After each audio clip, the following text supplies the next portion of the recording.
Hi, నేను మీ Karthikeya advocate. ఈరోజు నేను మీకు చెప్పబోయే విషయం వన్యప్రాణుల పరిరక్షణ చట్టం 1972. ఈ చట్టం ప్రకారం వన్యప్రాణులను వేటాడడం మరియు వన్య ప్రదేశాలలో మానవుల జోక్యాన్ని ఈ చట్టం నియంత్రిస్తుంది. ముఖ్యంగా పశువులను రవాణా చేసే సమయంలో వాటి భద్రత పట్ల యజమానులు అవగాహనతో జాగ్రత్తగా వ్యవహరించాలి. పశువుల శక్తికి మించి బరువులు లాగించడం మరియు అనారోగ్యకరమైన పరిస్థితుల్లో వాటిచే పని చేయించడం చట్టరీత్యా నేరం. పలు రాష్ట్రాల్లో గోవధను నియంత్రించడానికి మరియు గో సంరక్షణకు సంబంధించి కఠినమైన చట్టాలు అమలు చేస్తున్నాయి. ప్రభుత్వంతో పాటు పశువుల హక్కులు సంరక్షించడం కోసం కొన్ని స్వచ్ఛంద సంస్థలు కూడా పనిచేస్తున్నాయి.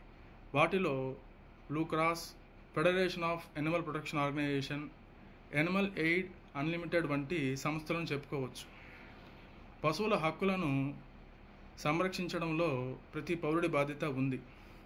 పశువులపై హింస జరిపే ఏ చర్య జరిగినా వెంటనే సంబంధిత అధికారులకు ఫిర్యాదు చేసి రక్షణ కలిగించాలి.